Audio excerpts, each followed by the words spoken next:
Hello అందరికి breakfast ఏం చేసుకుంటున్నారండి అందరూ ఎలా ఉన్నారు? అందరూ బాగుండాలి, అందులో మేము ఉండాలి. ఓకేనా ఫ్రెండ్స్? ఈ రోజు మేము పడ్డు చేస్తున్నాను ఫ్రెండ్స్. ఇది శనక్కాయలు వేపుకోవాలి. ఫస్ట్ ఇది నేను పెట్టుకున్నాను, వేపుకునేది నూనెలో కాదు, పెనం పైన వేపాలి. ఇది బాగుంటుంది చట్నీ. ఇదొక టేస్ట్ చూడండి.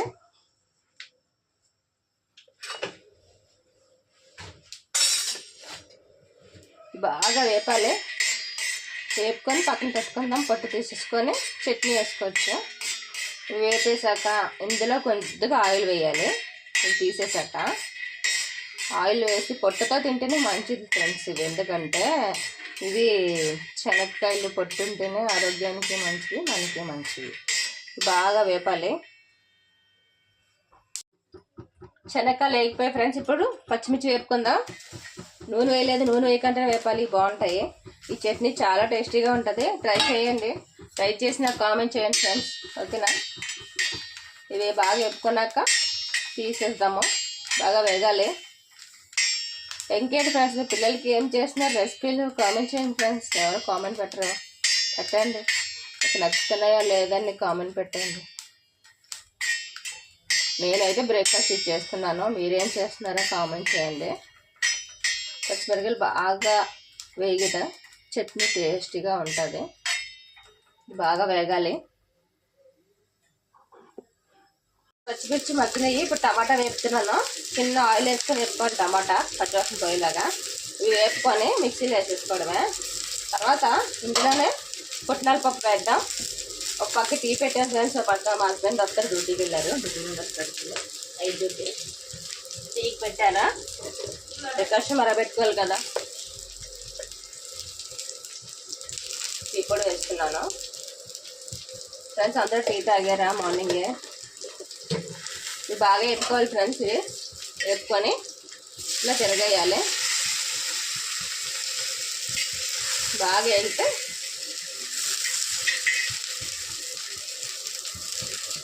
చూడండి ఫ్రెండ్స్, టమాటా మగ్గిపోయింది బాగా. మిక్సీలో వేసేసుకుందాం. తర్వాత ఇందులోనే కొద్దిగా పుట్నాల పప్పు వేస్తున్నాను మిక్సీలోనే చట్నీకి. తర్వాత వచ్చేసి కొద్దిగా వెల్లుల్లిపాయలు, ఒక రెండు వెల్లుల్లిపాయలు, కొద్దిగా చిన్నది టేస్ట్ కోసం చింతపండు వేస్తున్నాను. తర్వాత సాల్ట్, మీకు ఎంత కావాలో అంత సాల్ట్ చూసి వేసుకోండి. అంతే, చట్నీ రెడీ అయిపోతుంది. చూపిస్తాను మీకు ఫ్రెండ్స్. చట్నీ రెడీ అయిపోయింది చూడండి. మిక్సీ ఆడుకున్నాను. ఇప్పుడు పోపు పెట్టుకుందాం ఫ్రెండ్స్. ఆల్రెడీ ఆయిల్ పెట్టుకున్నాను. దీంట్లో కొద్దిగా ఆవాలు జీలకర్ర వేసుకుందాం. పోపులు కూడా వేసుకోవచ్చు. ఇంకా వేయట్లేదు నేను, టైం అయిపోతుంది స్కూల్కి, అందుకని పోపులు వేసేసుకుంటున్నాను. తర్వాత కొద్దిగా కరివేపాకు.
చూడండి ఫ్రెండ్స్, చట్నీ రెడీ అయిపోయింది. మీరు చేసుకున్నాక ఎలా వచ్చిందో టేస్ట్ చెప్పండి ఫ్రెండ్స్. ఓకేనా? చట్నీ అయితే సూపర్ ఉంటుంది. మా పిల్లలకు బాగా ఇష్టం. అది ఒక్కొక్క వెరైటీస్ చేస్తాను. ఇందులో కూడా బోల్డ్ చట్నీలు చేసేకొచ్చు. ఎందుకంటే వాళ్ళకి నచ్చిందంటేనే అడుగుతారు, లేకపోతే లేదు. అందుకని మొన్న ఒకసారి చేశాను. ఇది బాగుంది మమ్మీ, ఇట్లాగే చెయ్యంటే నేను అదే ప్రాసెస్లో చేశాను. నార్మల్గా కూడా మనం తాలింపు వేసుకొని నార్మల్గా నూనె కూడా పెట్టుకొని వేపుకోవచ్చు. ఫ్రెండ్స్ చట్నీ రెడీ అయింది కదా. ఇప్పుడు మనం పట్టు వేసుకుందాం. చూడండి ఇవి ఏమంటారు మీ సైడ్ కామెంట్ చేయండి ఫ్రెండ్స్. మా సైడ్ అయితే గొంతు పొంగడాలు అంటారు. దోసపిండి ఉంటే సరిపోతుంది, మాకు దోసపిండితో వస్తాయి ఇవి. ఈ సిమ్లో పెట్టేసుకుందాం. తర్వాత ఇక దోసపిండి ఆడుకున్నాను నైట్.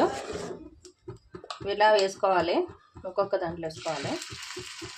ఇందులో ఉల్లిపాయలు పచ్చిమిర్చి అన్నీ వేసుకోవచ్చు ఫ్రెండ్స్. పిల్లలు తినరు కదా, మీకు తెలిసిందే. పిల్లలు వద్దు వద్దు అంటారు అని నార్మల్గా వేసేస్తున్నాను. మనం అయితే వేసుకొని తినొచ్చు కానీ పిల్లలు తింటా అంటారు. మాకు వద్దు మమ్మీ, మాకు అమ్మ వద్దు అంటారు. ఇంకా అందుకని నేను ఎట్లా వేసేస్తున్నాను. ఇవి మనం సిమ్లో పెట్టుకొని చూసుకోవాలి, లేకపోతే మాడిపోతాయి.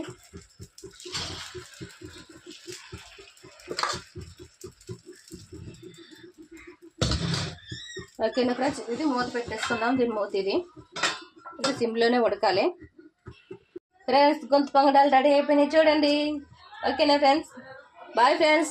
మా పిల్లలు బ్రేక్ఫాస్ట్ ఇది కొబ్బరి పల్లీ చట్నీ, నెక్స్ట్ గొంతు పొంగడాలు. మీరేం చేసుకున్నారు కామెంట్ చేయండి ఫ్రెండ్స్. ఓకేనా, బాయ్.